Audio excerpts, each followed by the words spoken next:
Dear beautiful souls, today I would like to explore with you the differences between psychotherapy and spirituality.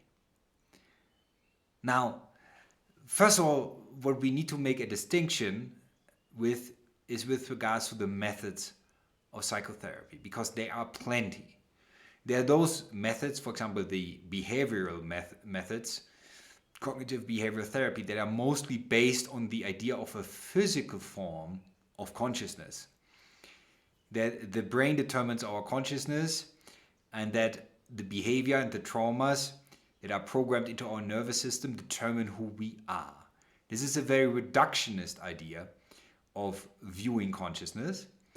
And then we have, on the other side, we have, for example, humanistic psychotherapy methods that do not have any ideology claims and are more about a compassionate form of psychotherapy that is less reductionist. And then on a much deeper level, we have analytical or depth psychotherapy or psychology, which is based on Carl Gustav Jung's work, which is deeply spiritual and is not as such as limited as other forms of therapy. However, spirituality, on the other hand, points to something much deeper. While, for example, cognitive behavioral therapy deals with issues of the mind by looking at the mind as some sort of hardware that can be programmed with some sort of software, and if the software is dysfunctional, well, we just exchange it and put another software in there and program it in there. Well, this is one way of looking at it, but spirituality has a different goal. It has the goal of actually transcending the mind, going past mind entirely. And this is why often human beings, when they struggle with their ego construct, they seek the assistance of a psychotherapist to help them figure out, why is my hardware running on that certain software, and why is that software disturbing me so and makes my life difficult? Well, you can do that, and you can start reprogramming your nervous system, and you will have some degree of success. You will have a less dysfunctional ego.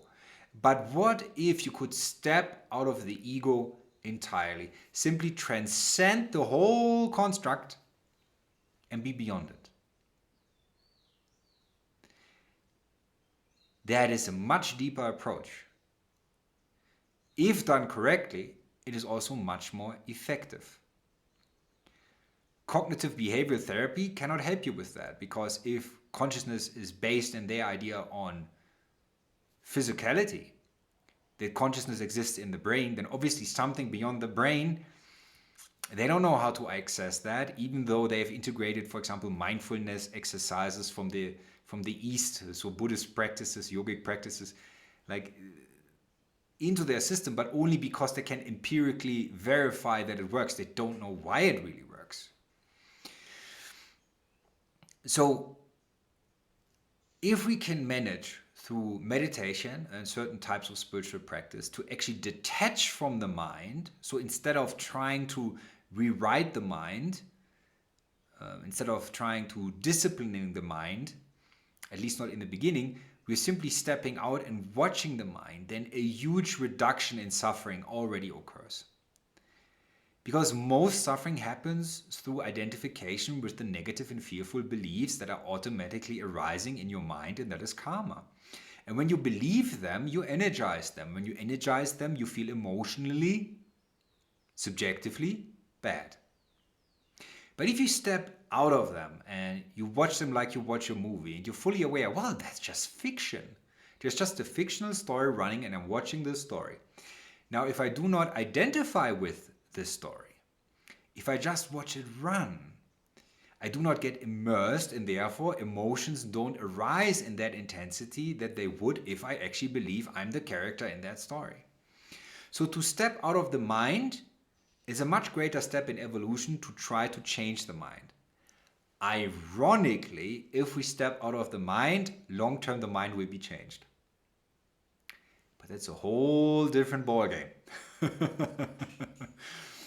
So then, while in Carl Gustav Jung's psychology. He understood that there is such a thing as a soul that is beyond the current ego, and that the soul tries to communicate with every one of his clients through dreams, through visions, through déjà vu, and so on. But that the current ego, the programmed personality, is suppressing that because the current personality is afraid if all of the surfaces, I will be exiled from society, I will be alienated, I cannot relate to anybody anymore. So then the current ego, out of a survival drive, pushes the soul back into the basement of the subconscious. But the subconscious is actually not the subconscious. The subconscious is the spirit realm. But the ego says it's beneath it, but it's actually above it. And through meditation, we find that out. So usually those of you who are suffering, a lot of times you might seek for psychological answers. There's nothing wrong with that. And a lot of these methods, they are effective to some degree. But when we go deeper, this doesn't satisfy anymore. Maybe we end up at Jung's analytical psychology, and we have somewhat of a deeper spiritual explanation. Yeah? Carl Gustav Jung himself was a medium.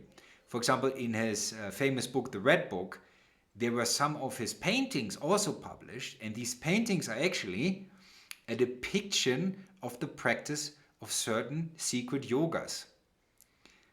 I don't know if Jung knew what he was encoding there, but he was definitely channeling it. So at some point we arrive at the stage where, like, the so-called Western methods, they have reached the stage of limitation, or they have reached a plateau in certain areas. And then we start moving from these Western methods to Eastern methods that are more evolved in certain aspects of spiritual practice. So a lot of you, through the suffering of the ego, will maybe begin with psychotherapy. But if you deepen your understanding of the mind, you will realize mind cannot be the answer, and you will attempt to go beyond mind. I hope this video has been helpful to you. Thank you for watching. Be well.